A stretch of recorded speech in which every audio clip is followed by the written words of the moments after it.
are strange when you're a stranger. Faces look ugly when you're alone. Women seem wicked when you're unwanted. Streets are uneven when you're down. This is the Community Solutions Podcast.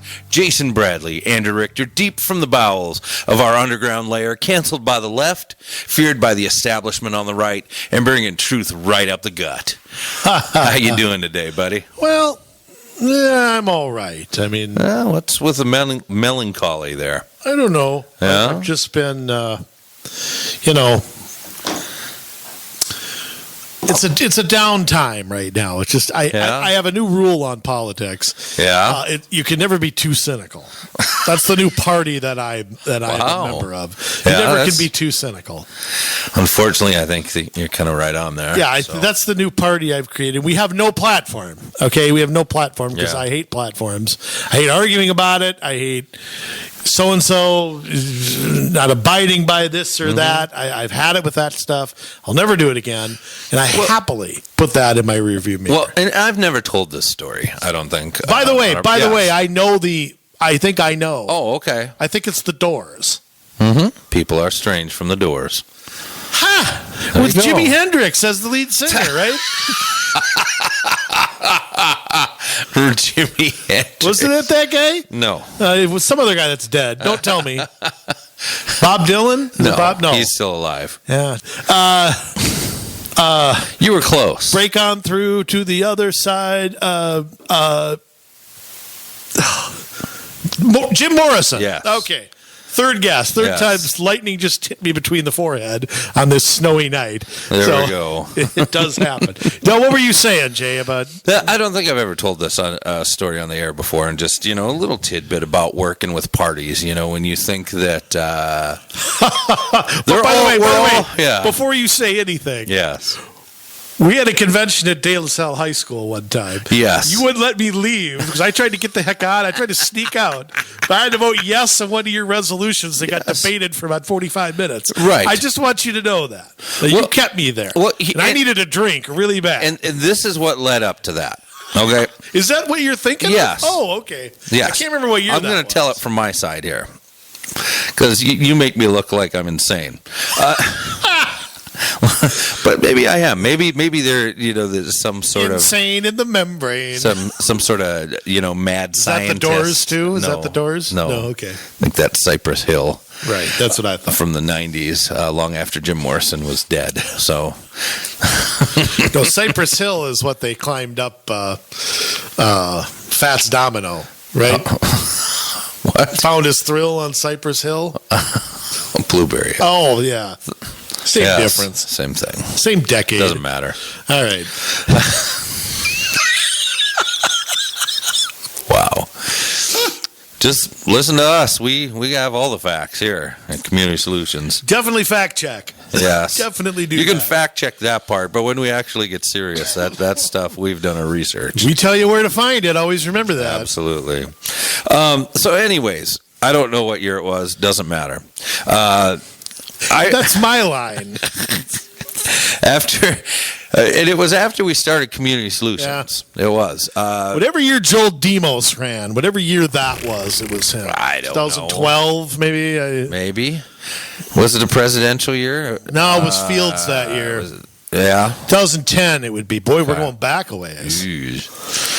Wow. So, anyways, I was reading over the Republican platform and, just kind of thinking in some of my spare time why people don't follow this. If indeed this is what we believe, how come, all this legislation goes through? I'm still, kind of, I don't want to say a newbie because I'm not a newbie at that point, but, definitely it's kind of trial by fire in the inner workings of the party, So I'm reading this. I'm wondering why nobody abides by it, the people that we do have elected. And I went back and I looked at the original Republican platform from 1854? Yes, 1854. And in 1854, obviously there were the Whigs and the Democrats, and the Republicans had just started in Madison, Wisconsin. And they came up with a platform that wasn't full of, the platform now is ridiculous, is because it's just a bunch of statements like, I think that we should support cherries that are harvested in the month of August, but not in July because, of the... You're actually not far off. And you read the 1854 platform, and it's not specific like that. It is, these are the things we believe, whereas, slavery is this and that, we stand against it. Whereas, and it was a bunch of grievances against the federal government that they decided to take strong positions against. And this is what I came up with, was I had an idea for a platform that harkened back to our original platform in 1854, and then a subset of like, not a platform, but like, it would be almost like a policy document or whatever, things that the people in the party were interested in, but that to some degree follow the platform. But the main thing would be this platform that gave us a sense of pride. This is where we stand. And maybe I'll have to dig it up sometime and see if I can find it and read it on air. I thought it was really good. And that's why I made you stay at De La Salle, because here's the thing. I got it through, and this is how things work in local politics in this state. You introduce something in a caucus setting, and then once it gets voted on, it goes to, regarding the platform, the party platform, and then if it gets passed, it goes to your local BPOU convention. If it gets passed there, it Basic goes... Party Organizational Unit. Yes, for those that don't know what that is, which is just basically the people in your Senate district getting together and deciding who leads the effort, and relating to then the people above that. So once we figured that out, it goes up to the next level. And so at every congressional district, yes. In this case, it would be CD5, which now, that's the whole area that Ilhan Omar is terrorizing and misrepresenting. So it got past the BPOU convention, and my because I couldn't really submit it. I wanted to submit my platform and my idea for a list of like a policy statements, but I could not submit the whole platform. So what I did was submit a platform plank that was for abolishing the current platform and rewriting one that is a broader set of statements, and then having the policy thing separate, and it made it through the BPOU convention. It got to the state convention. No, it got to the congressional district, and it got shot down in the in the platform committee. It never even made it out into. Well, we never got to vote. You know why? It's because everybody has to have what I agreed with you in principle, and I had kind of supported a knockoff of that. That you have a set of principles; they don't change. Right. You have a set of 6 principles; they don't change. Right. Then you have a platform for that 2 years. And that's what I was going after, yes. So every 2 years, it's like you rewrite a contract with the voters. Right. But the problem is everybody wants their issue, to be, it's not good enough to, say we're going to, and everybody wanted an extra statement. Right. It's not good enough to say we support the right to bear arms. Right. No, we had to say, well, we're against this and against this. Yeah. It's like, no. We'll have a set of legislative goals, but we have a set of principles. It's like no one could, unfortunately, the one issue people, and there's a lot of them. Yeah.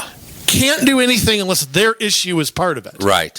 And it's the crap about party politics that I'm so glad. anybody else wants to stay up till 3 a.m. and argue that crap, you go right ahead. Yeah, and that's why I was fighting. We can't for agree that. on a handful of principles. Yeah. Then why do you have a party? Why are we all here if we can't find 3 things that we can all agree on? It's just if you can't have like a general set of we're really upset about this, Yeah. No, you can't take that out. We've got to specifically say that they can't ban semi-automatic weapons. Blah, blah, blah. They specifically have to. We can't say that we have to stand for life. We have to say that we are against third trimester abortions. Yeah, we have to have 14 statements underneath. We stand for life in every case. How about that? Not good enough. Look, I'm telling you, I have dealt with those one-issue groups, and I'd rather eat a raw pork chop and get 8 tapeworms coming out of my arse than deal with anything like that again. I'm not kidding. I remember. Yeah. We were at the convention in St. Cloud. Yes. And I wanted to stay because Ron Paul was going to be there and a few other people. And once whoever won, I want to say it was. The guy from Apple Valley, I'll think of his name, but won the Senate thing. Mm-hmm. Mike McFadden? No, it was the one before McFadden. McFadden was in Rochester. Oh. Which, another city I couldn't wait to get the hell out of. It was, God, it's going to drive me nuts. I'll think about it. But once that happened. Kurt Bills. Kurt Bills, that was it. Thank you. Once that happened. Yes. About 4 hours of rules and stuff was going to be debated. The party chair had stuff they tried to submit. I said, get me out of here. I waved to one of the alternates. I said, get your butt in here. You sit through this crap. I'm out of here. Okay? So I left. I just took off at like 1:30 in the afternoon. Word. And I'm done. Yeah. I'm not listening to this again. So, because whatever year we were in Minneapolis where we went till 3 o'clock in the morning and had to be back at 8 a.m. Yeah. I was not a happy camper that next day. And I was not in the mood to listen to anybody's spiel or anything like that. So I was pretty grumpy. So I'll never go to a convention again as a delegate under any circumstances. So, which is fine with me. I wasted enough time doing that, and I honestly wish I wouldn't have. I wish I would have gone once. And I don't know why I kept going, just because I'm a junkie and that's what I do. But I will not go back. Now, Jay, yes, I want to follow up to something from last week about the 2 beautiful, wonderful people running our vaccine stuff over at MDH. Oh boy, you'd be glad to know today. Okay. Mm-hmm. This just happened today that they said, now, by the way, I'm going to the New York Times for this paper I don't really care about, but I'm going to use it as this is tracking the vaccine rollout. Okay. That they keep whining about and blah, blah, blah, blah, blah. Yes. 30.6 million doses have been delivered to states. Now, that's not 30 million that have been allocated and they don't have, or whatever BS comes out of their mouths. And only 11.1 have actually been administered across the country now. Right. Okay. Minnesota remains behind the curve. No. It is hard to imagine. 516,800 doses they have received. Mm-hmm. They have administered 179,684, or 35%. Now, to top this off, yes. Okay, I want to look at some of the states around us. South Dakota has administered 61% of their doses. Now, you're talking about a less dense state. Yes, people have to drive in to get. And I mean, they have less nursing homes, less people over 65, less essential workers. How have they done 61%? Because their governor doesn't suck. North Dakota. Was that out loud? 62. I didn't hear anything. 62% in North Dakota administered. You say, okay, well, that's only, you're looking at red states. Well, Connecticut, 52% have been administered. Oklahoma, 47%. I mean, Colorado, 50%. New Hampshire, 51%. And I'm getting this from the New York Times. Rhode Island, 53%. I mean, the smaller states seem to be doing a better. Texas has already done 1.1 million. Wow. Now, that's a big state. Yeah. But, I mean, that's a lot to roll out. 1.1, 3 weeks? Question, where's Michigan at? Michigan is right behind us. Actually, their percent is higher, but they have a way bigger state. Right. They're about right where we are. Okay. Because wasn't Walsey Walls in with the governor of Michigan recently complaining that they didn't receive enough of these doses? Okay, hold on. Yeah.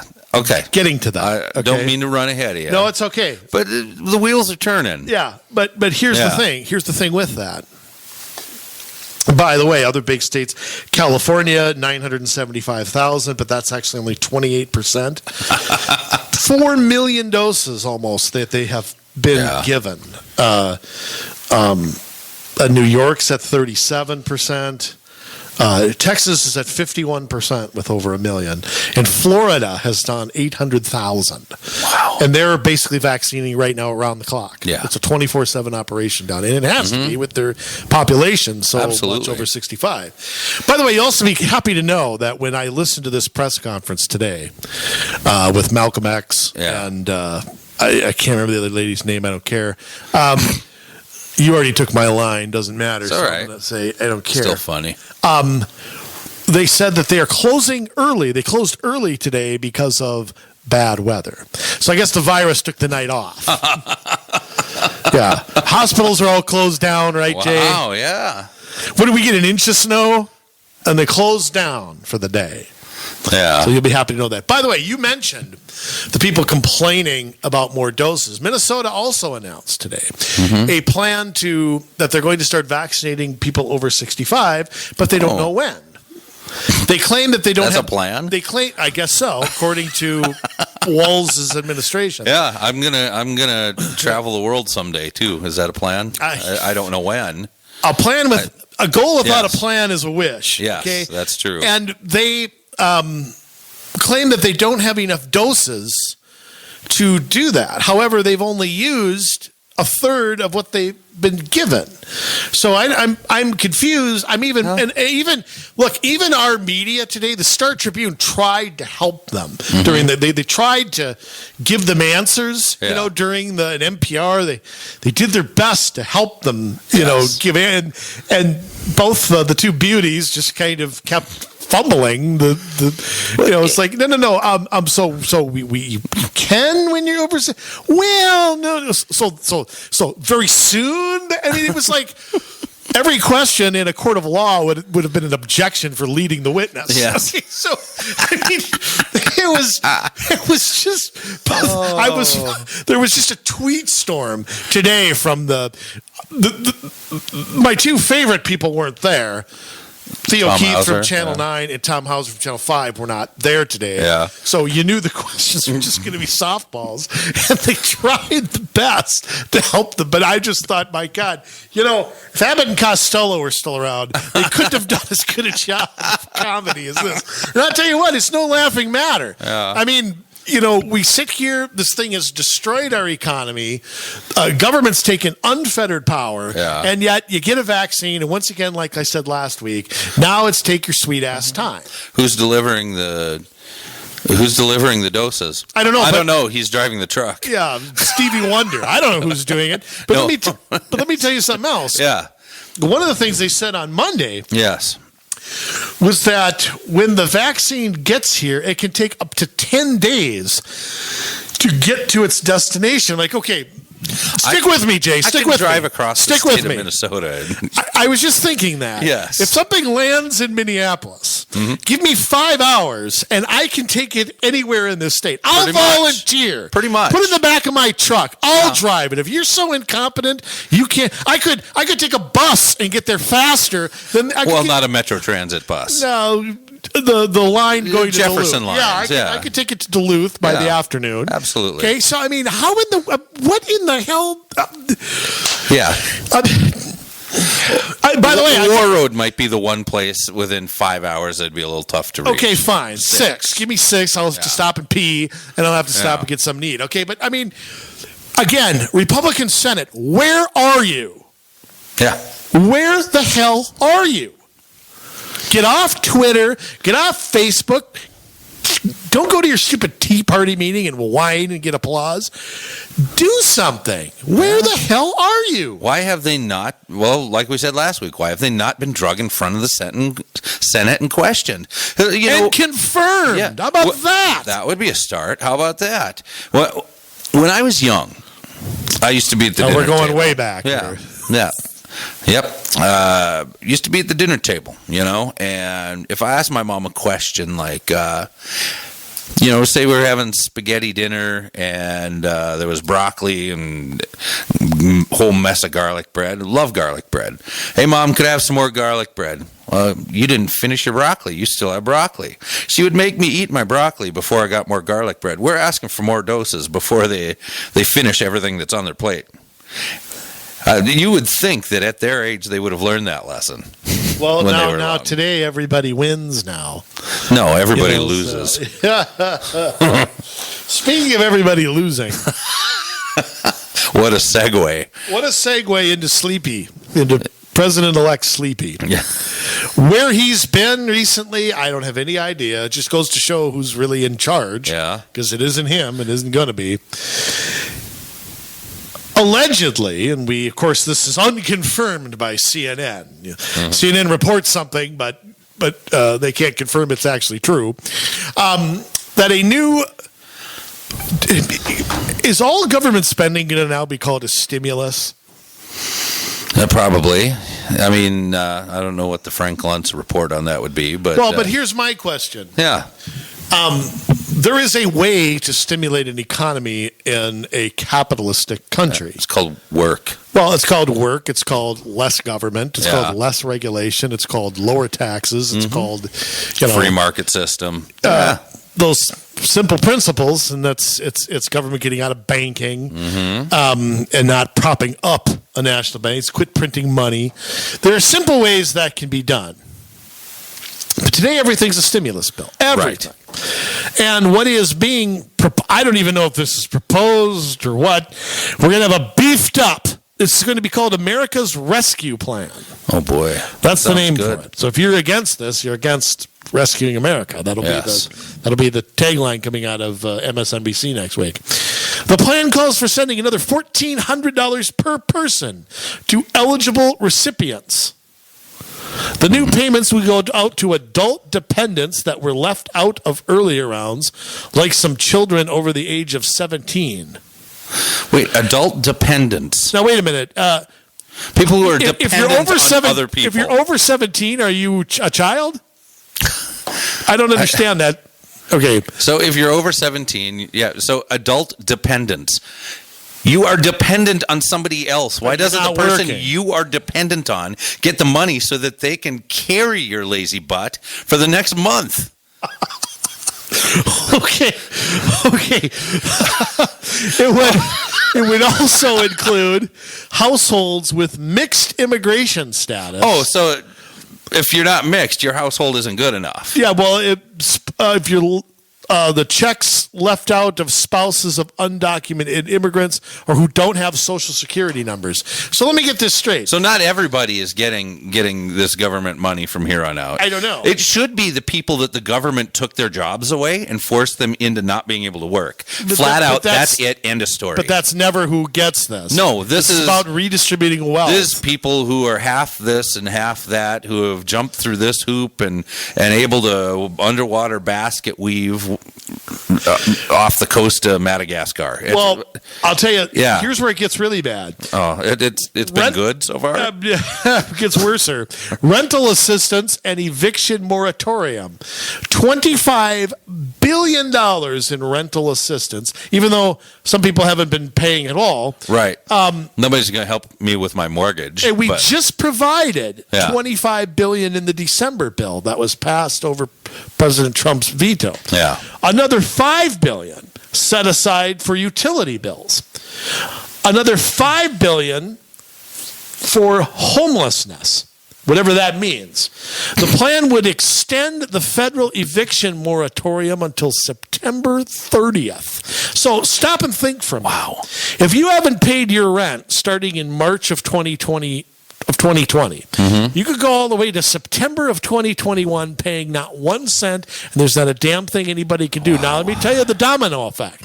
Domino effect is now who owns that building can't pay their banker. Right. They can't pay their property tax, so then we need another bailout for them. Yep. Then they can't. It's an endless cycle of what we're doing here. It's all part of the Great Reset. I know that. But yes, it is. But it's endless. So every sector of society is now dependent on government. And by the way, that's what we call socialism. This is beyond socialism, though. Yeah. I don't even want to go through all this, to be honest with you. How about this?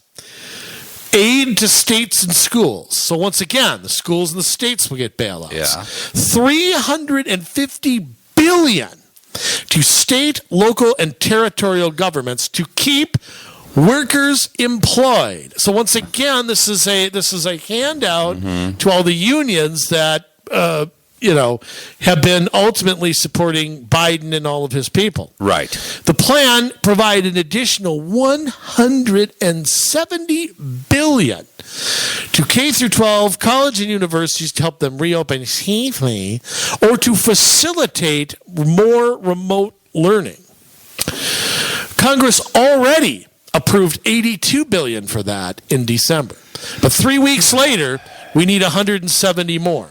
Well, it might just be to fight against the unions like in Minneapolis and St. Paul that are picketing, or not picketing, but they're protesting reopening. Okay, but yeah. Now they're going to get paid and all that, and they're going to sit on their ass.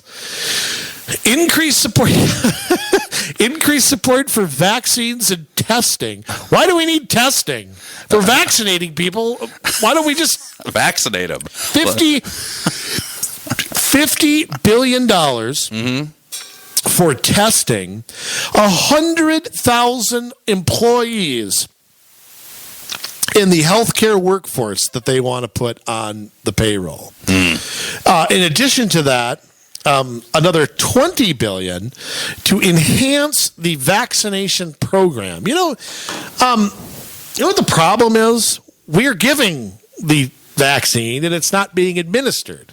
It's not a lack of money. It's really not a lack of vaccines right now. Right. They've administered 1/3 of what they have. Find that problem and fix it. Yeah.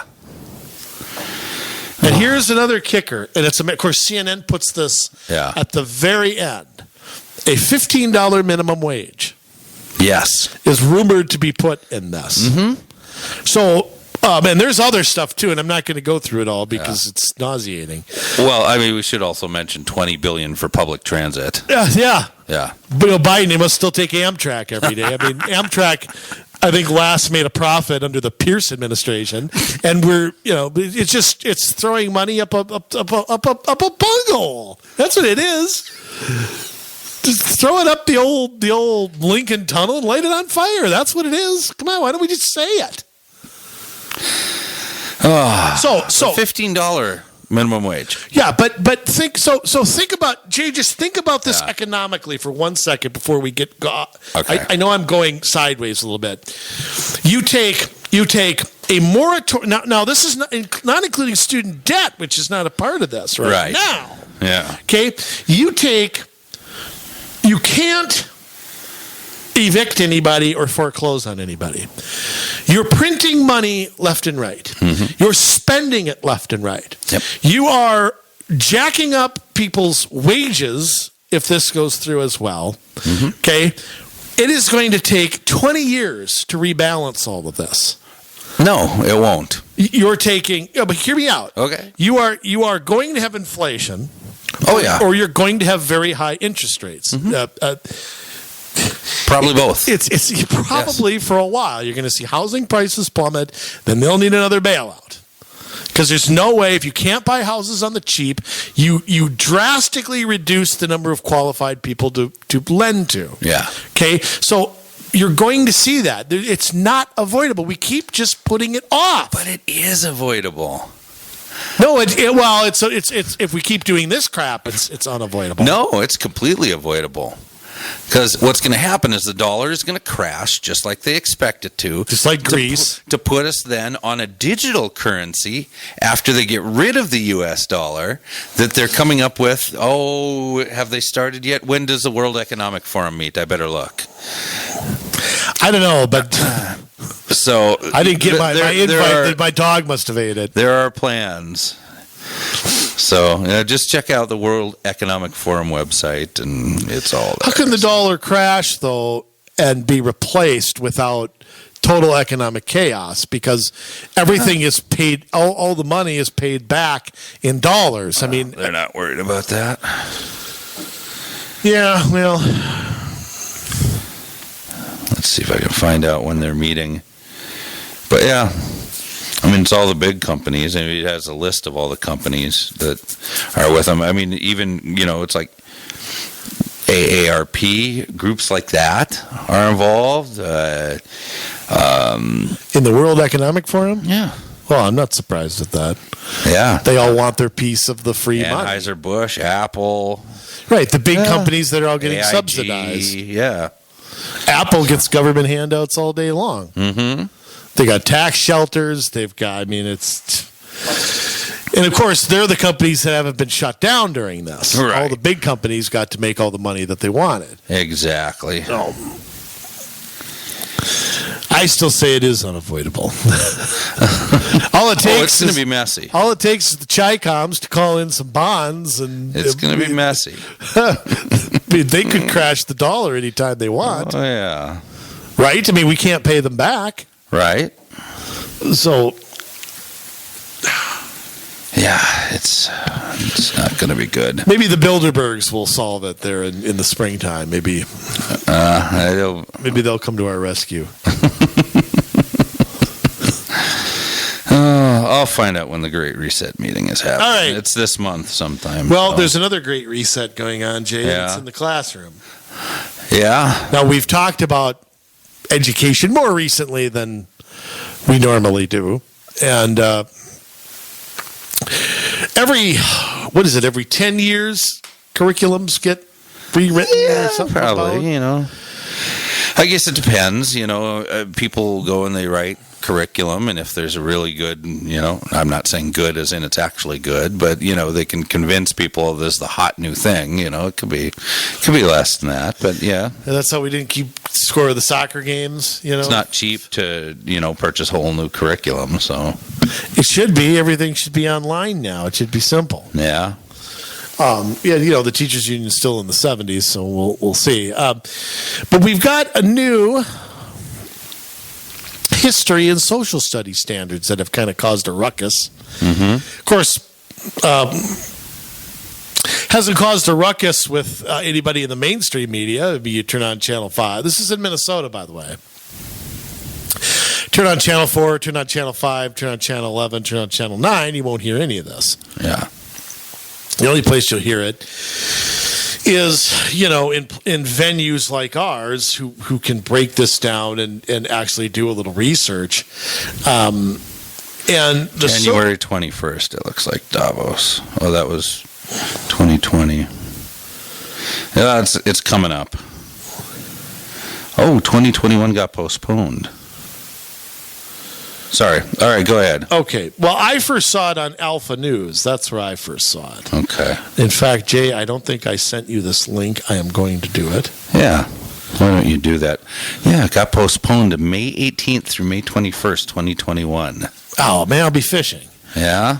Thank God. Oh, boy. wouldn't want to be. You could tell me about it when we get back. I get back. You'll know because we won't have a country. All right. I'll have fish though. You have to get digital dollars taking that from me. You'll need them. What is it? Limit of 50 panfish. Make sure you hit your limit. Who knows? That book you get with your license keeps getting bigger, thicker, and thicker every year. It's kind of like psychology labels. Yeah. They get more and more and more every single year. Anyway, so there was an article on Alpha News. This is from December 23rd. Yes. Okay, that I just sent you. And it is about the revisions to the social studies and history standards. This is a first draft, right? Mm-hmm. February is when there's who approves this stuff? MDE? Probably the Minnesota Department of Education, yeah. Oh, well, then I don't have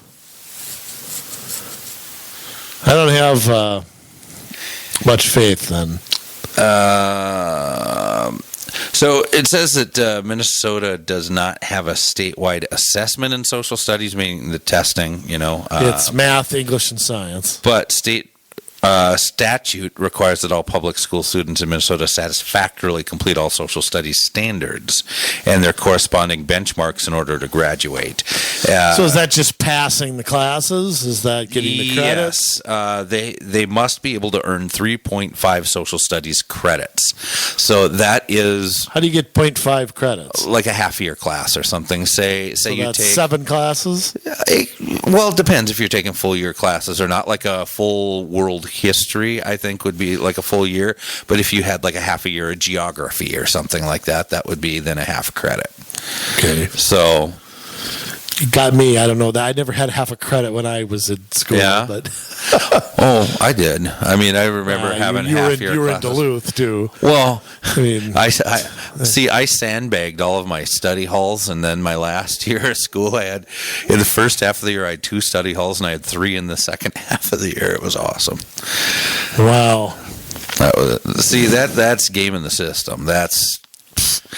Well, I got to tell you, though, at 17 or whatever years old, to figure that out, you had to be ahead of the curve because... But, I mean, at the same time, I wasn't just slouching off. I went to the band room every day, and I worked on music because I knew that's the field I was going into. Yeah, so I used it for work study. You to toot your horn. Okay. My word. Oh. That's where you ran there and you sang Milli Vanilli. You sang that in there, right? Nobody sang Milli. Oh, I guess somebody did. So, somebody had to. I didn't know one of those guys died. Really? Yeah. Which one, Milli or Vanilli? I don't remember. Okay, I don't know either. Yeah. I guess it was a sad story. It was like suicide. Really? Yeah. Oh, Joe, goodness. Yeah. But I mean, did they get on him for lip syncing that badly? I mean, anybody see Ashley Simpson on Saturday Night Live? Come on. They all lip sync now. Yeah. Well, they have to. I mean, I remember I watched Neat True Hollywood Story on New Kids on the Block. Yeah. And one of the guys, we never sang anything at any of our concerts. Yeah. We couldn't. We couldn't do dancing. We couldn't remember how to dance. We couldn't choreograph things and sing. Yeah. It was impossible. I'm going to get in trouble. I hate to say it, it's so disappointing. The modern entertainment industry is a sham. Yeah, I mean, everybody's the Partridge Family. Yeah, I mean, you're not watching somebody perform. No, you're watching a packaged product. Yeah, it's ridiculous. Maybe that's why I don't know a song after 1989. I mean, there could be good reasons for it. Okay? Yeah, there are some good reasons. Okay, now Jay. Yes. It says in this article here that there are several, I'm about halfway down, there are several key pieces of our world and nation's history that are missing when comparing with the 2011 social studies standards. Yeah. Here are some of the things missing. Okay. World War I. Yes. Really? Yes. Okay. Let me ask you. First off, let me just run through them. World War I, World War II, the Holocaust, rise and effects of communism and socialism. No doubt there. The American Revolution and the Civil War. Now, can I ask a question? If you're taking a class on American history, yes. What the hell are you studying if you're not looking at any of that? Yeah. How can you take American? I mean, first off, my grandfather was in World War II. Okay, Yes. I mean, how can you not? And I had a relative in the Civil War too. Yes. How in the world can you study American history and not have any of those things in the curriculum? I don't know. Those are pretty important. You think? Yeah. The rise of communism? I mean, people forget this. First off, you've got countries like North Korea and all that are communist today. Yeah. But, the fall of the Soviet Union, which I remember, okay, on a scale of world history, was not that long ago. 1992-ish? 91-ish? I mean, geez, put it to you this way. The USSR was still around the last time the Twins won the World Series. So that wasn't that long ago. Yeah. Okay, so how can the rise of communism, the Cold War, I suppose that's the Iron Curtain, and I suppose everything that goes with that, NATO, the Warsaw Pact, Korean War, all of that is covered under the how do they put it? The rise and effects of communism, and we're still feeling them today. So how in the world? I almost think I'm not that. I mean, like in the twilight zone here. I mean, first off, Americans don't know squat about most of this anyhow. Yeah. So we're just going to make sure nobody knows about it. Right. I mean, no one knows. 600,000 Americans died in the Civil War, and what? Kids today aren't going to study it? Yeah. The war that ended slavery, I might add. Yeah. What does it say here? Benchmarks on timeline of the key events of the war are missing. Causes of the war. I mean, they'll teach you about slavery, but not that slavery caused our country to go into a civil war, which ultimately Lincoln kept together. He kept the Union together and ended slavery. Now, see, Jay, I'm a Civil War expert. Okay. Yeah. I wrote a book on the Civil War. I digress a little bit on that analysis. Because I believe that the North and the South operated as two different countries. Yeah. I think ultimately that slavery's expansion was part of that. Yes. But people in the South, I mean, you got to remember the North, I know we're going off the end a little bit here, but this is important because I think the Civil War is taught today as the good guys against the bad guys, and I hate that analysis because it doesn't do justice to understanding the forces that helped perpetuate that. The North industrialized, they had roads, they had railroads, they had canals, they had big cities. South hadn't changed in no, ever. It was mainly agrarian. You grew up in Georgia, you probably never left. Yeah. In New York, might as well have been freaking Neptune. But, I mean, the Compromise of 1850 had a lot to do with that, though. It did. It staved off something. It didn't really deal with the major issues of the day, I think, on purpose. And then, of course, you had the Kansas-Nebraska Act, which was pushed by the same guy who helped push Stephen Arnold Douglas, the same guy who helped push the Compromise of 1850.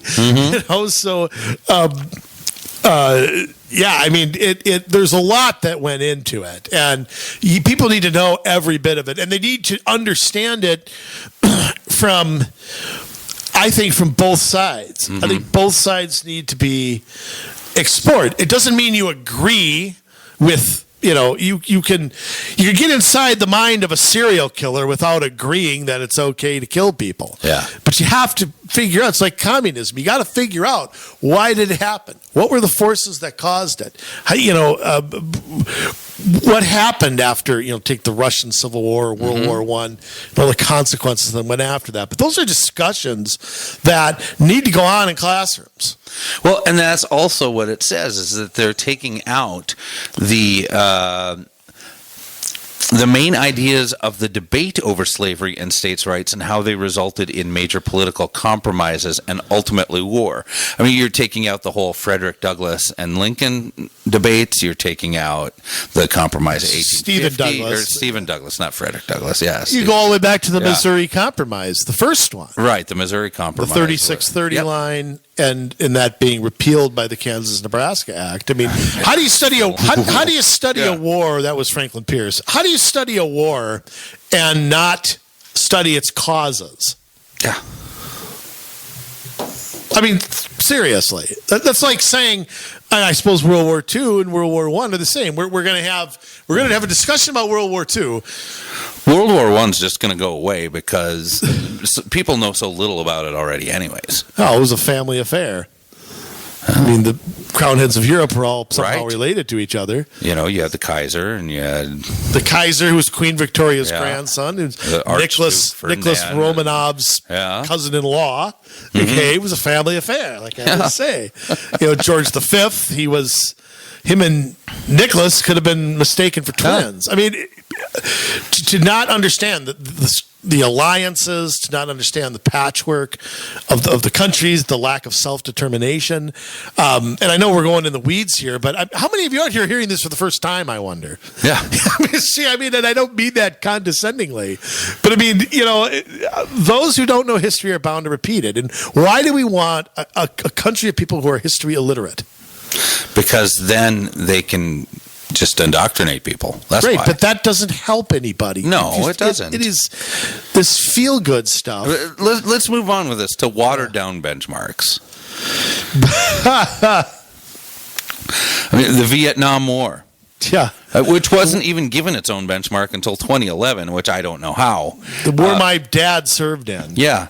And then and then now they're watering it down. China, no mention of contemporary China or China's approach to Western influence.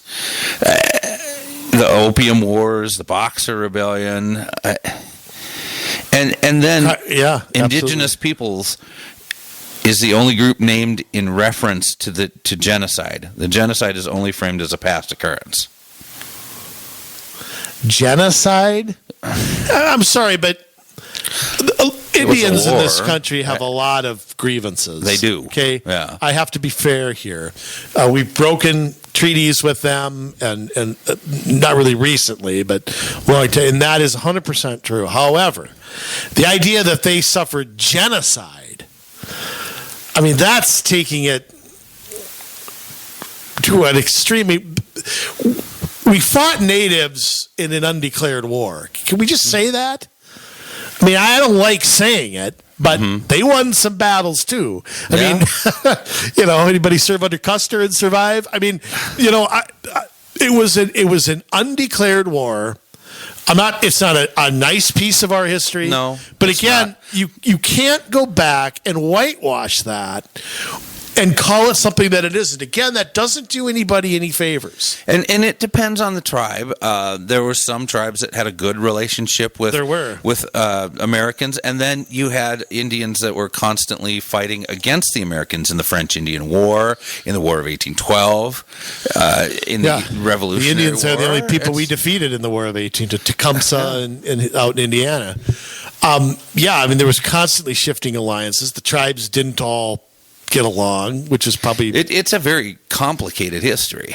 I mean, I think the destruction of the buffalo which almost went extinct, was really the downfall of the Indians. And I think there was natives. I think there was a lack of understanding of private property, cultural differences. Mm-hmm. They were bound to lose it. I mean, I hate to say that because I sound like such a jerk. But... you know, Indians, some wanted to assimilate, some didn't. I mean, but why can't that history be taught from a standpoint, I don't want to say from a standpoint of indifference, but why can't the truth just be taught about it? Yeah. And just let people's opinions fall where they may. I think our government acted terribly. I mean, that's my opinion on it. But I'm not going to whitewash the history of it. Right. You know, it's like I can agree that the Indian Wars are a black stain on this country, and Absolutely. they are. But that doesn't mean they should be censored from. I mean, I learned about them as a kid. Yeah. And it didn't scar me or But I mean, I've got relatives, by the way, with some native blood too. Yeah. I know you do too, and I know you are. Yes. Yeah. But doesn't it give you a little greater respect for them because you know the hardships they went through? Yeah.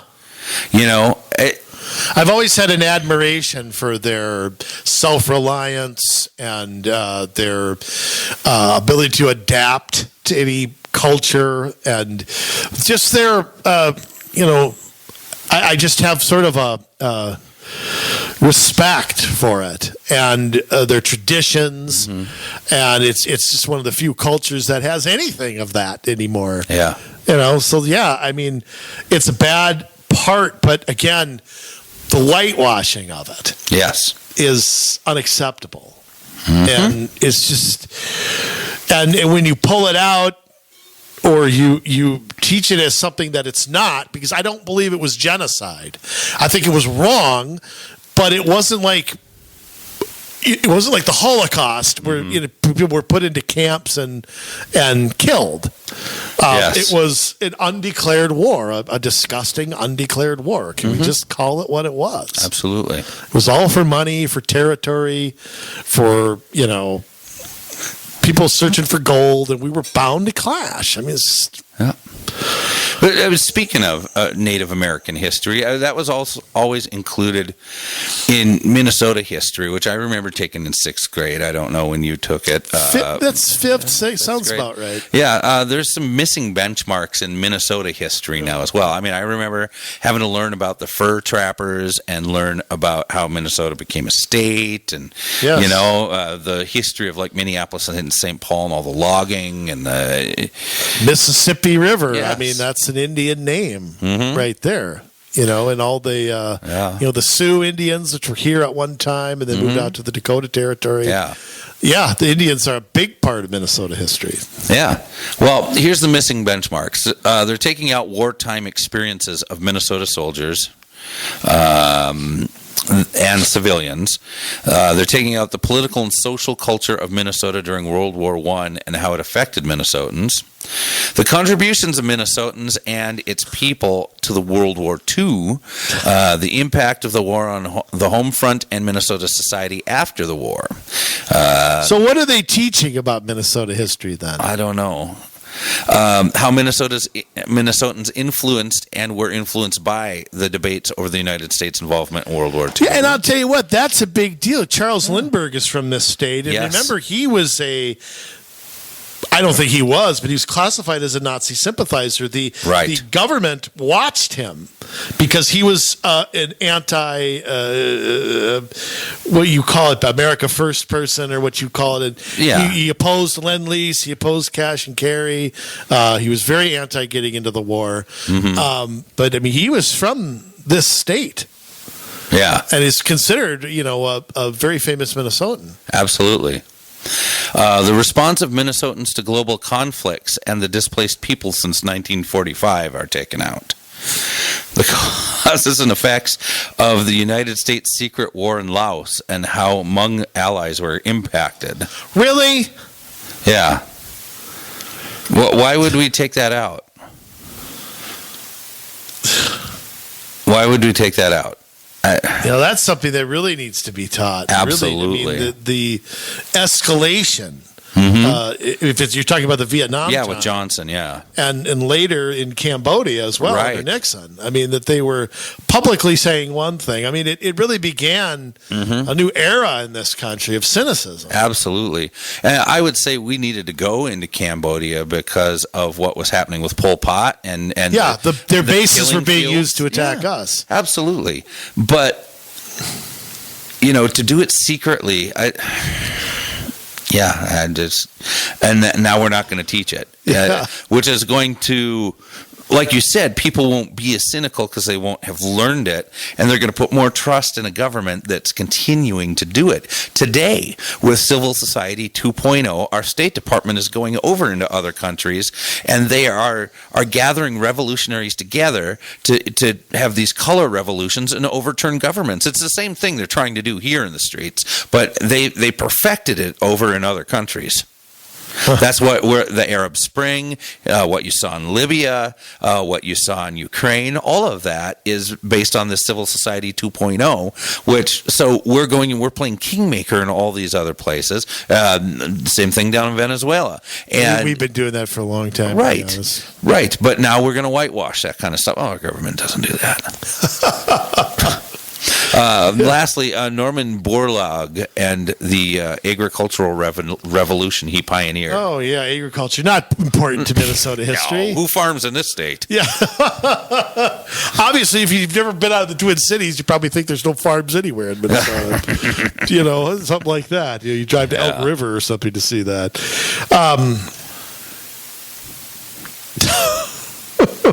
What? The new benchmarks on systemic racism. Oh, wait a second. Go back. There's a watered-down benchmark. Explain why and when the Pledge of Allegiance is recited. Provide examples of basic flag etiquette and other demonstration of patriotism. And investigate how people show patriotism. Oh, well. So those are getting watered down. We know how that's going to be. Yeah.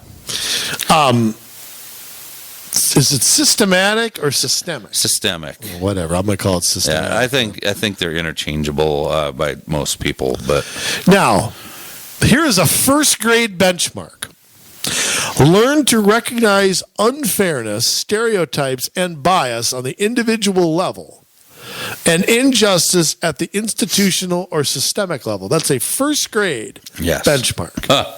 So by the time you're in first grade, a kid has to learn before they've learned anything, okay? Yeah. They don't know anything about it. Nobody in first grade knows anything about that. No. They're learning their ABCs still. They're still learning how to add. They're like, hey, you're a kid just like I am. Doesn't matter what color their skin is. I don't care. Yeah, but I mean, they're still learning how to add. Right. They don't learn about racism at that age. They accept everybody. Of course they do. Kids are born innocent, not good or bad. But we're going to inject them with some recognized stereotypes.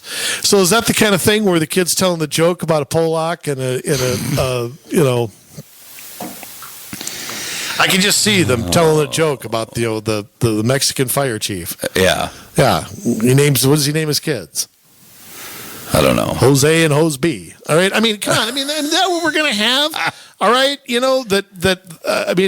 Define freedom and democracy and examine how different groups have been included or excluded from the ideas over American history. Now, I'm going to stop right there. Okay. Two things to point out. First off, we're not a democracy. We're a constitutional republic. How I wonder how many adults today could define what a republic is. A representative republic. Not a lot. Okay? I'm not going to get into it here, but democracy we know is majority rule, 50.1. Yep. It's two wolves and a sheep deciding what's for dinner. Yeah, exactly. Yes. That's not what we have. No. Okay? Define freedom. What is missing in there? The Constitution. Yes. No, we don't define freedom. It's defined in our founding documents. Absolutely. Okay, so we don't have to define it. It's already there. Okay? No. The Bill of Rights, the Declaration of Independence, the Bill of Rights, the Northwest Ordinance, which is what Minnesota was originally governed on when we were a territory, and and so on and so forth. You can go down the Federalist Papers. You can read any number of things. You don't have to redefine freedom. And yes, was it equal to everybody at that time? No. But our founding documents, the Constitution, with the amending process, have fixed those inequities. That opportunity is now been redefined. Okay, how different groups? You know what I hate, Jay? What besides oatmeal? You know what I hate? Looking at somebody and putting them in a group.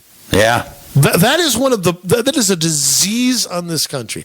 That person's that person's a woman. That person's gay. That person's underprivileged, and we all put them in categories, and then we change expectations based on that.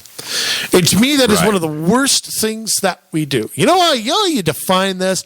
You find successful people, you figure out what the hell they did to get where they are. Mm-hmm. And that's as Robert Tilton used to say, success in life, okay?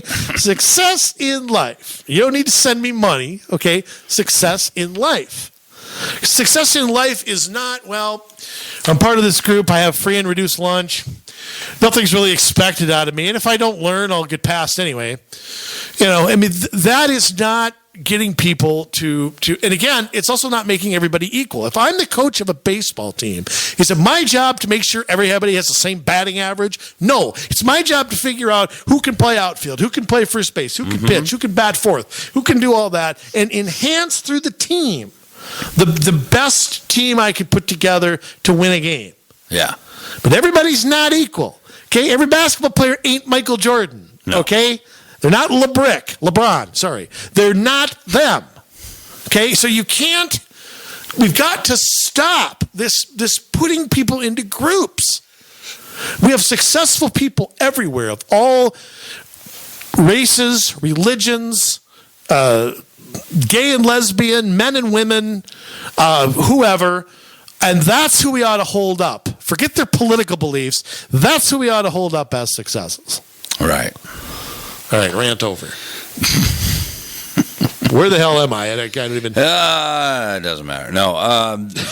Let's see. Using my line again. You just. I didn't know you trademarked ever using the words. I didn't mean it that way. Define freedom and democracy. Wait a minute. Yeah. Hold on. Now, if I said, what do you say at the end of the show?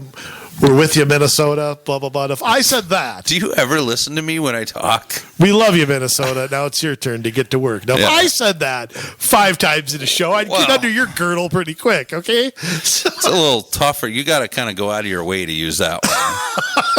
Watch me. Listen to the rest of the show. We'll see how many times I use it. All right. Hold on. 2011 benchmark. We love you, Minnesota. Now it's your turn to get to work. Okay. Describe the process. Here's the 2011 benchmark. Okay. Describe the process that led to territorial expansion of the United States, including the Louisiana Purchase, other land, Gadsden Purchase, Mexican War cession, wars and treaties with foreign indigenous nations, and annexation. 2020. Describe the tactics used by the United States government to claim indigenous and Mexican land, including but not limited to an analysis of the ideology of manifest destiny and its relationship to whiteness, Christianity, and capitalism. Whoa. What? You honkies. You white everything. Christians that just expect to get paid when you work and have freedom of conscience in what you buy and sell? You evil jerks. What? Yeah, we were at the Alamo. Was which side lost, by the way? Yeah. Have you ever seen the John Wayne movie? Okay, that would be us. Okay. Yeah. I mean, the tactics used to claim indigenous and Mexican land. Claim. Mm-hmm. And that's critical there. That means that starts from the premise that we're the bad guys. Right. Okay, and like I've said before. It's a loaded word. Yeah, I mean, it's like I've said before, there's not always the good guys and the bad guys. I mean, if you really want to look at it, I mean, war is war. Mm-hmm. William Tecumseh Sherman, war is hell, and there's no way to redefine it. That's in my book, by the way. Yeah. And I mean, if you want to be honest about it, tactics used in war back then, when you had to fight somebody out in the field in hand-to-hand combat, they're not fun to relive. Right. They're not fun to write about or read about. It's pretty rough. I mean, you think it's tough in a war? I think you got PSD today. Whatever you call it. PS3? Yeah, whatever it is. PS5? PSTD? That they're on now? PSTD? Yeah. No, Okay. not STD. What is it? No, I'm all PTSD. PTSD. Yeah, I mean, they must have had it big Yes. time back then. I mean, pretty rough. And so you want to talk about war, you're going to have to.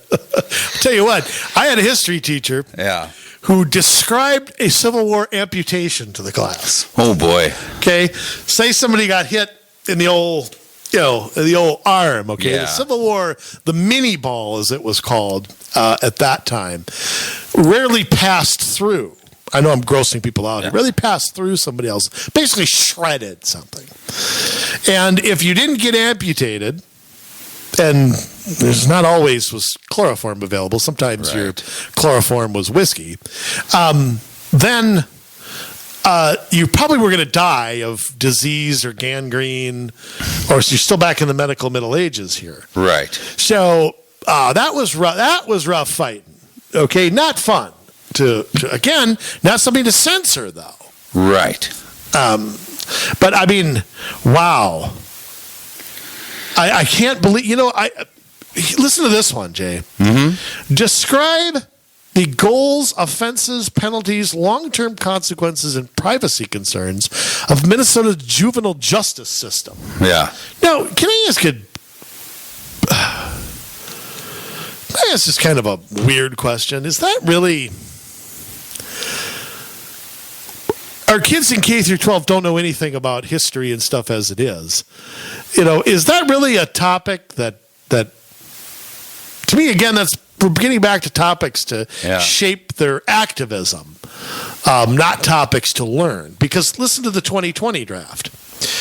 Describe the goals, blah, blah, blah, blah, blah, blah, and evaluate the impact on Black, Indigenous, and persons of color communities. In other words, we're going to assume this group is the victim. It's white people's fault. Yeah. And how bad have white people been? Yes. So what are we creating? We're creating anger, resentment, hatred. We're creating all the things they claim that they're trying to get rid of. Mm-hmm. We're fanning the flames. I keep saying we. The morons who put this. By the way, who put this together? Oh, what do you mean, the list? Yeah, I mean, who is on this committee? I don't know if we'll ever know that. But yeah, I'm looking at an article over at twincities.com. Mm-hmm. I know you had trouble getting into that one, but I'm not paying them. Yeah, I'm not either. Somehow I'm looking at it. They don't like me. Yeah. By the way, I'm charged up. Here okay, thanks. There is some different stuff in this. There's Jose Avalar. I don't know who he is, but he's quoted in this article, and he seems to be able to talk. He must be on the committee because he's talking pretty knowledgeably about what they put in there. Doug Paulson is State Education Department Academic Standards Director, is talking about it. So, I mean, it looks like it's all like talking heads and stuff like that. So it's the group think. Yeah, but here's something that Aaliyah Hodge said of the first draft doesn't reflect enough of the work that an ethnic studies subgroup has been doing. She hopes subsequent drafts will do more to bring people of color into focus. Sounds like that's all it's about, is taking white people out of the studies, social studies, and putting other people at the forefront, taking out things that would cause people to have discussions about the negative things of our past that would actually be good for people of color, because it would help us to feel differently, I think, and have empathy when we realize the hardships they've been through. But we're taking those things out. We're only focusing on slavery. That is and we're not going to talk about why slavery or what slavery, just that slavery happened, and it was, and because of that, people are disadvantaged today. Okay. I'm gonna build on that. Yeah, back to the alphanews.com. Yeah. Here's another 2020 draft. Describe the content, context, and consequences of the 13th, 14th, and 15th Amendments, and evaluate the successes and failures of Reconstruction, including successful efforts to disenfranchise newly freed Black Americans. Very legitimate, because that led to Jim Crow laws. Right. So I'm in agreement with this statement so far. Right. Now listen to how it ends. Making sure to connect this history to persistent discrimination and inequity in the present. Okay, so we're going to take the 13th, 14th, 15th Amendment and Reconstruction. Yes. And the failures of some of the new the election of 1876 should be in there, because that's when radical Reconstruction ended, and the South basically retook over their own governments, and that's when the separate but equal. I mean, I won't go through it all, but we people of this podcast know, I think. But to connect it to present day. So, in other words, we're going to take 1865 and connect it to 2021 and how it is still today, a Jim Crow country, or whatever you want to call it. Yeah. They have to connect it today because, again, the minorities have to be the victims of something. They can't be achievers. They can't be overachievers. They can't not be dependent on government, because that destroys the narrative here. The narrative is blacks are always victims. Right. Which is terrible. It's a terrible thing to tell black people, especially kids. Yeah. You can't be successful. Look at you. Deck is stacked against. Just look in the mirror. Just go be a freaking janitor and shut up. Just take your welfare, and I don't want to hear anything from you. Vote Democratic, and then we won't have any issues. We'll keep feeding you and clothing you. We'll keep subsidizing your rent. You don't have to achieve. Don't even try. Yeah. The second you try and do achieve, we'll cut you off. I mean, that's what happens. I mean, I know that's a crude way to explain it, but why don't you just tell the kids that? Well, once again, trying to connect it to today. Jay, I know I went to Cooper, but is anybody who passed or opposed the 13th, 14th, and 15th Amendments still alive? I don't think so. I don't think so. I mean, anybody from the 1880s, 1890s, they still alive now? No. So how do you connect that to today? I mean, here's the other thing, too. Why isn't this taught? Why isn't it taught how many things you can get? I mean, why isn't it taught to people? You want an education, a K through 12 education in this country, it's right there in front of your face for free. All you got to do is go to put in the work. Yes. Okay, there's so many avenues to success, whatever your definition of success is. And to talk down to these kids it's just sad. It's just really sad to see. It is. I feel for the kids. I feel for the parents. I don't know why you send your kid to this place like this. I'd be doing anything I could to have them not be there, or send them to a magnet school or whatever you could. I know that's not an option for everybody, and I wish it was. Me too. That covered all like the history stuff and all that. They have some benchmarks they're putting in around LGBTQ study in the social studies curriculum. Fifth graders are asked to investigate how LGBTQ people and other groups have advocated for greater rights. Okay, I guess. That's whatever. 6th grade? 6th graders are asked to describe the goals of activists. This is a whole different issue. Describe the goals of activists in their quest for their voice to be heard, especially anti-war, racial minorities, immigrants, refugees, women, LGBTQ, and indigenous people, but not white people. Well, it doesn't say that, but I added that last little bit. But they didn't name us. High schoolers are expected to develop a respectful awareness about how ideas and norms about gender have changed over time. No. We're at usnews.com, by the way. That's where you're at. I'm on the Minnesota Post article. Oh, okay. Then they plagiarize each other. Well, maybe they published it in both places. Oh, it's possible. The new standards would also add gender identity to the discussion of how TV, the internet, and other media influence cultural identity and social and political movements. I don't want my kid learning about gender identity. He's a boy. My middle one's a boy. My oldest is a girl. They know that that's what they are. They don't need to, that's all further they need to go.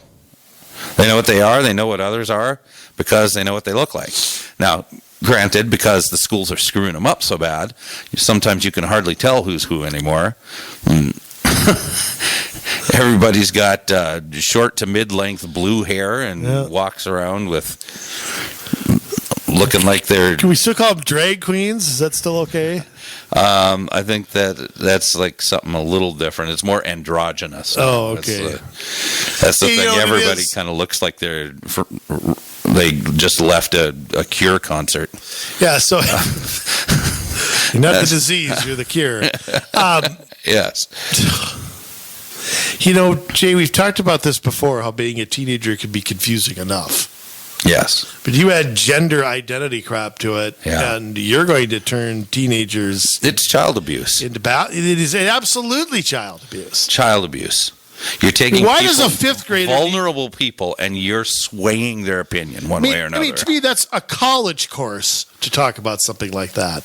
It's not for 5th and 6th graders to talk about, I don't even know what LGBTQ stands. What's Q? Questioning. Yes. Okay, so they're part of that. So if you don't know what you are, you're still included. Huh. I can tell you if you drop your shorts and I'll tell you what you are. Okay. Or you will. Maybe you will. I won't do that. I'm not signing up for that job.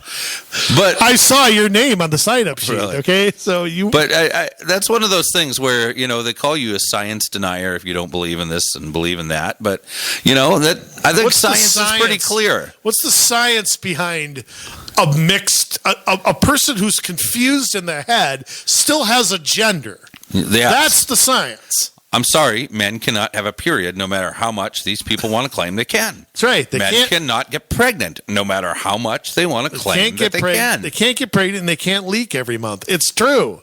But what is look, I don't know why. I just wonder how many people are confused because of stuff like this, or they really are gender confused. Yeah. Because I can understand how it could possibly happen to 1 in 1 million people. Mm-hmm. Sure. Maybe your home life and abuse having something to do with it. Okay? Because that's your formative experience. You get a whole lot of things. And as a teenager, I can see how you could be completely screwed up from something like that. But I also think it's kind of... it's been normalized to the point where it's almost like if you never go through a period where you're confused, it's almost like telling you should. Right. And if you don't, then there's something wrong with you. Yeah, I think it's to some degree it's play acting. I want to be in. All these other people are acting like this. I don't want to be excluded. Of course, they want to be accepted. They're teenagers. I mean, you're talking about people that are trying to figure out who they are, that have an identity crisis from the age of about 11 or 12, all the way up to sometimes 27, 30, where they're trying to figure out who they are, where they belong in this world, what they're meant to do with their life, and you're pulling this junk on them. You are putting ideas into their head. They're going to mess them up for the rest of their adult life. And you should be held accountable for it. And I'll tell you, inequity is in everything. Listen to this paragraph. Yes. Students today learn at several points about interest rates and how credit markets impact their finances. I would say kids don't learn that at all. No. Okay. Ask a kid to explain a loan to you when they graduate, or what a general obligation bond is, and they'll look at you like you're, Right. like you're a circus performer. The committee wants high school students to also explain how systemic inequity has been a barrier to accessing credit. So once again, accessing credit is now part of the racist mantra. You don't have enough debt. You know the problem with the minority community? Right to a credit card. You got the right to have more, as much debt as the honky down the road. You should have as much debt as them. And if you don't, it's inequity. Right. It's not equal. If they only have $400,000 in debt, which they might, depending on their houses, their cars, their boats, their student debt, whatever, and you only have $3,000, we need to up that because that's not equal. Whether you could pay it back or not, who cares? I think a poor white guy and a poor black guy with the same credit score probably get the same thing. And here's why. You process a credit application. It goes into a computer. They figure out your credit score, and then they tell you what you're able to borrow. Yeah, depending on what you're... It's not some white guy with an agenda filling out, oh, look at this, there's a black guy. No. That's not the way it works. They're in business to make money. If they think you're going to pay it back, you're going to get the money. They think you can't pay it back, you ain't. It's pretty simple. Exactly. I've been through this stuff, Jay, and I know you have too. Come on. We've all taken out loans, and we've all had a credit card before. I mean, come on. It's not that difficult. When they look up your social security number and check your credit score, it doesn't say race or one of the 26 genders at the top of the page. Yeah. This guy's Hmong, do not loan to him. That's not what it says. And nobody among him. All right. Another new standard in economics would teach first graders trade between indigenous. First off, do first graders know what the meaning of indigenous is? Between indigenous and non-indigenous, I can't. Too many syllables. Peoples has not always been voluntary and fair. Oh wow, we're going to teach that to first graders. Well, you know what? The trade between my friends' baseball cards and they weren't fair either. Life ain't fair. Okay? First graders. We're going to teach them first graders this. They're learning how to read and write. They're learning how to add and subtract. But we're going to teach them about Native American trade policy. Yes. It is never too young. Boy. There's some I don't even want to read here. Yeah. There's obviously climate change ones for social studies instead of being in science where it can be debated because it's junk science, but science nonetheless. You have in social studies, evaluate the relationship between humans and the environment, including climate change. And include some teaching on humans interacting with the environment. But the words climate change appear only in reference to world history between the years 600 and 1450. AD or BC? Yes. So, we're not going to teach climate change the way it's being talked about, then. Yeah. Here's the thing. I go back to science. And there's so many elements of science, Jay, from physics to biology to chemistry to, you name it. Science is got a lot on its plate. Yeah. To me, climate change is so far down that. If you don't learn basic biology, chemistry, physical science, the table of elements, things like that, but you know all about climate change. Yes. We got problems. We got major problems. Yeah. I'll tell you what,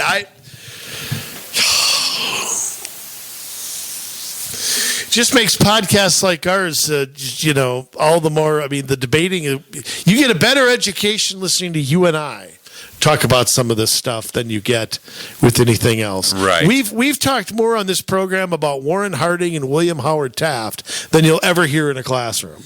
And that makes for engaging radio. Yes, it does. It does the way we do it. I think so. I mean, I don't know. It's going through this. I mean, it's scary. I mean, it's just. Yeah. I mean, when these people enter again, I go back to this. Why are you in school? Why are you going to school? Okay, you're going to school to learn basic things you need to know. Yeah. And to prepare yourself to be an adult and to go out on a career. You're not in high school to go to college. You're not in high school to become an activist. You are there to learn, and how about, I go back to how about teaching practical things? I mean, we talk about money management, okay, as something, but how about, I go back to even when I was in school and I took shop classes and stuff, but I'll tell you, one of the most valuable things I ever did, Jay, was the Cub Scouts. Yeah. I mean, as far as stuff that I use today, and I've probably mentioned this before, but I remember the checklist my dad and I had about how to check the oil, how to change a tire, how to fix this, and how to. Mm-hmm. My dad was Tim Allen; he knew stuff but couldn't fix anything, and I'm the same way. Yeah. I like to pretend that I know how, and I do know how up here in the bean. Okay, but right, I go back to the whole.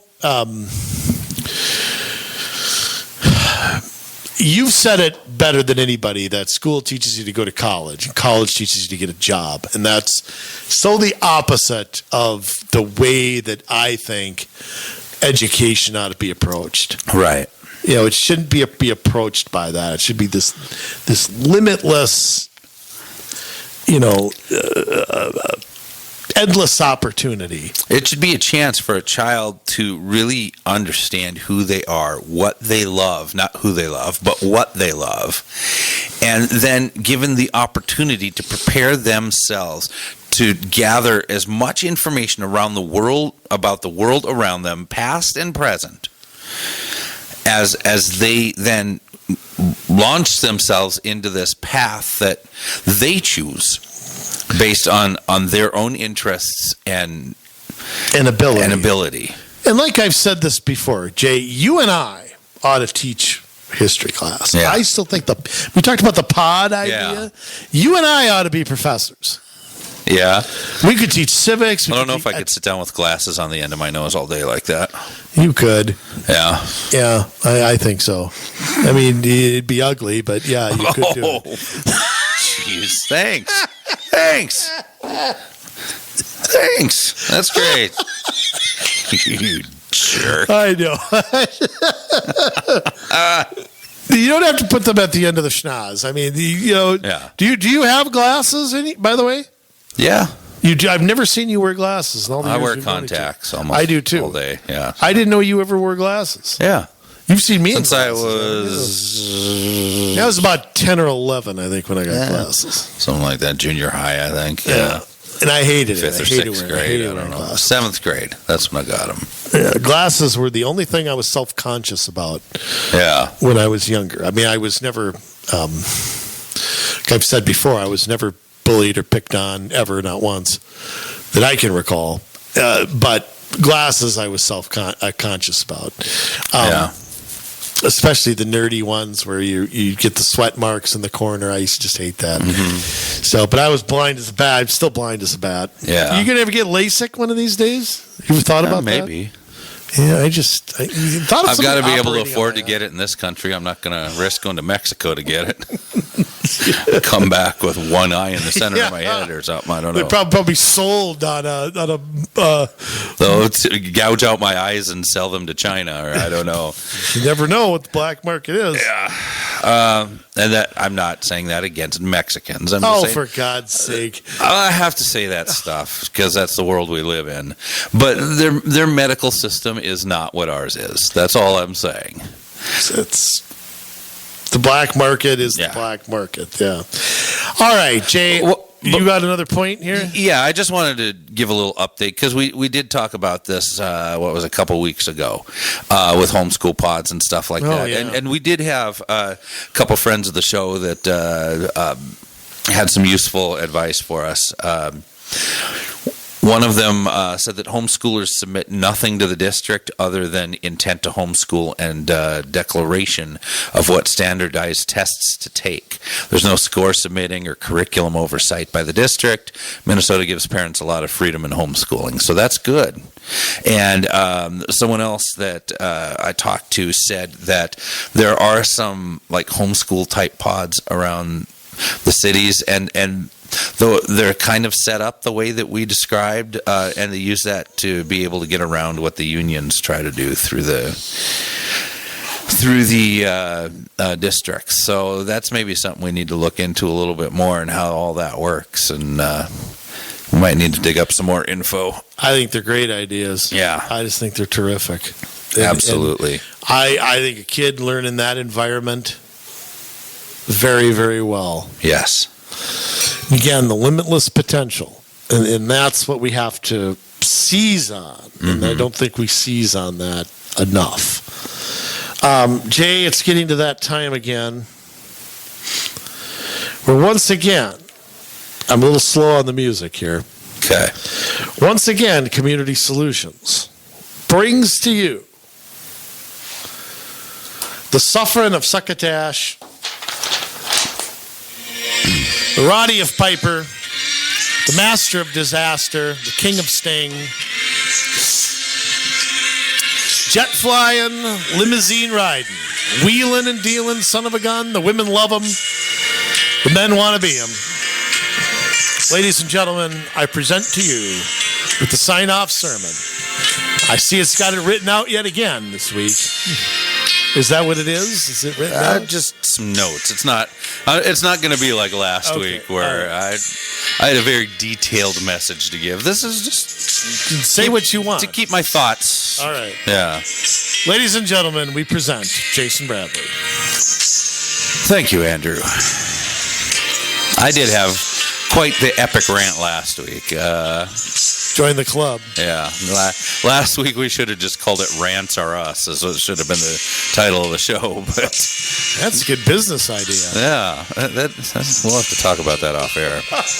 And get the patent in immediately. All right.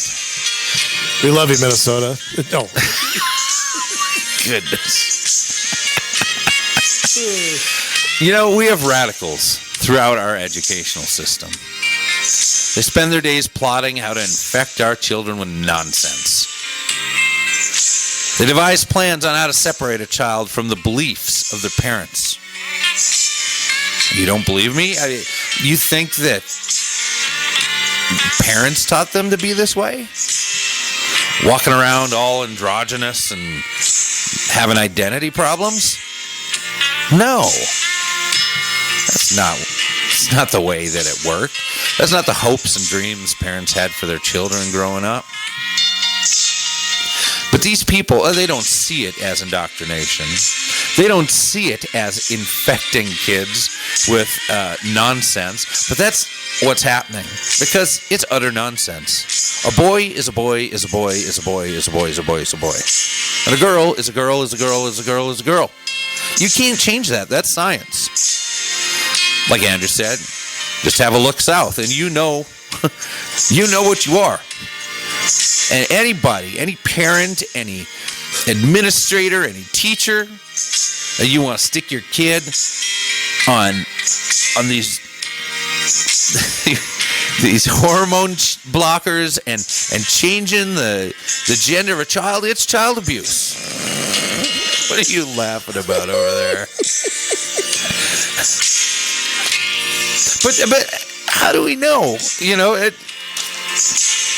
the problem, how do we know where to start? I mean, teachers, They go get a liberal education at a liberal college. Many of them come all too ready to spread whatever doctrine the district is pushing. And teachers are the low man on the totem pole. I mean, they have no power to go against the district or the Department of Education. They have no means to do it. So the curriculum comes down the pike, and they have to administer the curriculum. You have the administration of the school board. They're all too willing to take the marching orders from the unions and from the Minnesota Department of Education. They want the money. That's what they're about. They need to get the money from the state. How do they do that? They follow what the state wants them to do. And the unions, well, the unions are the ones that they bargain on behalf of the teachers, and they seem to be the ones that get the superintendents hired that they would like to have in charge of the teachers. So you have the unions picking the teachers and the people over the teachers, and then you have these administrations that they're pushing all of this bad curriculum. And the unions are for it. I mean, remember, Robbinsdale Federation of Teachers still has Assata Shakur's quote on their front page. Assata Shakur, the cop-killing, bomb-making murderer that escaped from prison and went to Cuba. That Assata Shakur. Yeah. Curriculum writers. So we got all these people writing curriculum, and they're ruining our children because they're taking out everything important that they need to know about the past, and they're putting in all this nonsense about gender questioning and identity and all of these things that white person's evil, and all the critical race theory, the critical theory of other types is all going into this curriculum that's going out to our kids, and they're creating confused kids that come out the other side of an education not knowing what side's up. Because they haven't been taught the truth, they've been taught a lie.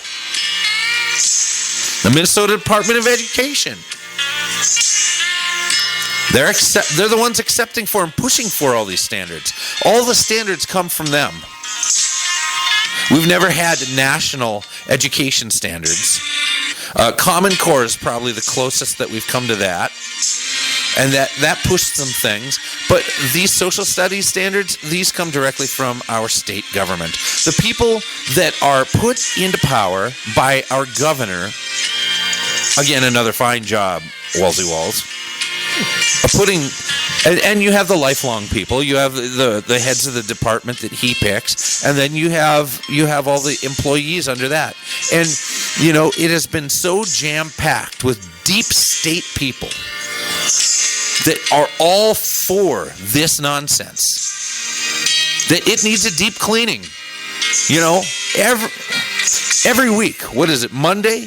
They shut down Las Vegas so they can clean the dang thing because it's so gross and filthy after the weekend. That's what we need to do, is a deep clean on our... Does that include the Bunny Ranch? I don't know. I have no knowledge of that. I thought I saw on Facebook you checked in there. No. Oh. No. I've been out there for work. So, okay? That's right. No, That's I have know. played out there I've twice. seen it. Three times. Twice? Trout. Yes. Played at the House of Blues, thank you very much. Played at the MGM Grand. Been there. Yeah? All right.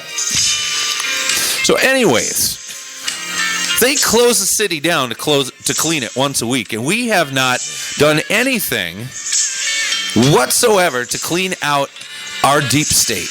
Not at the state level, not at the national level, and we allow this ridiculousness to continue. This is child abuse.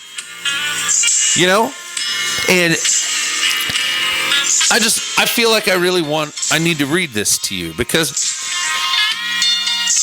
this is so important that we get this. This is from Psalm 139. Oh Lord, you have examined my heart and know everything about me. You know when I sit up or sit down or stand up. You know my thoughts even when I'm far away. You see me when I travel. And when I rest at home, you know everything I do. You know what I am going to say even before I say it, Lord. And you go before me and follow me.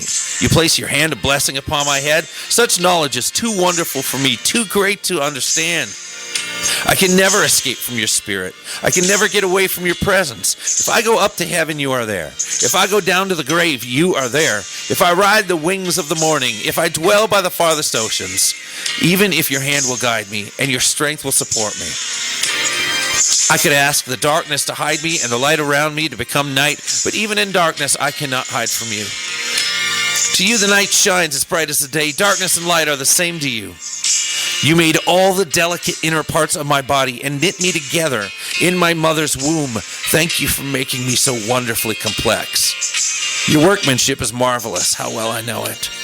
You watched me as I was being formed in utter seclusion, and I was woven together in the dark of the womb. You saw me before I was born. Every day of my life was recorded in your book. Every moment was laid out before a single day had passed.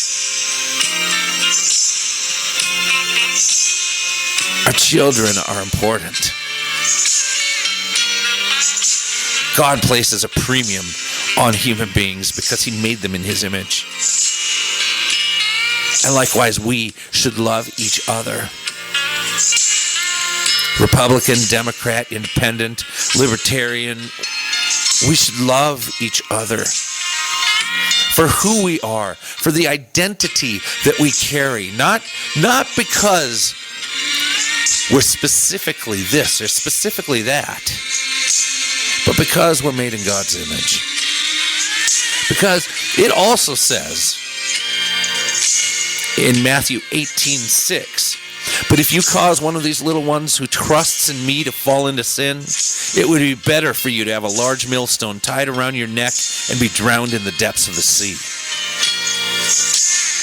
You who are pushing this crap on our children, let that be a warning to you. Oh, not a violence from me, not a violence from the conservatives across this state, but someday there will be a reckoning for what you are pushing. And you either will stand up now or you are going to have to face that reckoning one day. When you go into the next world, you are going to have to account for what you taught children. Being a teacher is a special privilege. And if you don't take it seriously, if you just go along to get along and you know better, oh, you better watch it, because you are in danger, my friend. If you know that you are trying to overthrow what the order and the morals and the values of this country are, if you know that's your goal, to change what parents teach their children, to teach what the children believe in comparison to what their parents teach them, then you also need to beware. Because one day as you pass into the next life, there will be an account of your actions. There's nothing to mess around with. There's nothing to mess around with. Our children are so important. Our children, our next generation of engineers and astronauts and teachers and ministers and nurses and doctors and artists, between the ones we're killing before they ever get out of the womb, which, as we heard, he knew as they were being put together in the womb. And then we end that prematurely because we put ourselves in the place of God. And we put ourselves in the place of God as we sit in those classrooms and we deconstruct what a child believes, who's putting their trust in you as a teacher. And you're violating that trust to push your own agenda. Shame on you. How do we fix this? Well, it's up to us, Minnesota. It's up to you to be able to take this information we present and put it far and wide to everybody you know. To like, to share, to subscribe, and to keep people abreast of what's happening, because you're not going to hear this anywhere else. Nobody else is going to tell you this stuff. They're too consumed with this sham of an impeachment that's going on. They're too consumed with all of the monkey business that's going on in Washington and St. Paul. They're not going to tell you what's really going on. But that's why we're here. Because we believe in the future. We believe in the future of this state. We believe in the future of the people of this state. We believe in the future of our children, our grandchildren, and so on and so on. And it's not too late. It is not too late. All you have to do is be willing to put your shoulder to the wheel and push.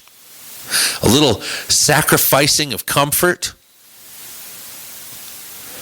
to gain some long-term freedom. It's been said you can't have both security and freedom. You must sacrifice one to get the other. And so we try to cocoon ourselves in and make ourselves more safe and try to get to a point where we can shut out the outside world and we can pretend to be whatever we want and run around the mall in pajamas and look like a Power Ranger or whatever you think you are that day. We live in this fantasy world. We have to wise up. I'm not saying we have to take life so seriously that we can't have any fun, but I'm saying we need to take it so seriously that we defeat this absurdity that we are faced with at every turn. It is because we have stayed quiet and not done a thing that they have prospered. We need to make them feel ashamed. Not through shouting them down, not through insults and trolling and violence. No, we just need to take a stand and we need to say, no, I know what a boy is. That's a boy. I know what a girl is. That's a girl. I know that I treat black people and white people and Asians and everybody in my life the same way, regardless of who they are. And you're not going to tell me that I'm a bad person. You're not going to tell me I'm racist. That's part of it. And then we need people on our school boards that are going to make a difference. We need people to go into teaching that are willing to take a stand against this stuff, even if it costs you your job. We need people who are willing to sacrifice to take a stand. So, that's my plea. We need you. Let us know what's going on in your school district. Or if you have ideas on how to fix the school system, get a hold of us at commsolutionsmn@gmail.com. That is commsolutionsmn@gmail.com, and we will be more than happy to talk to you and help you to the best of our ability. Because it's only when we all come together, and by all, I mean even only 2% of us getting involved can change this state drastically. We don't even have 1% of people in this state doing anything. So let's change that, huh, Minnesota? We'll be back in a week. We love you, Minnesota. But now it's your turn to get to work.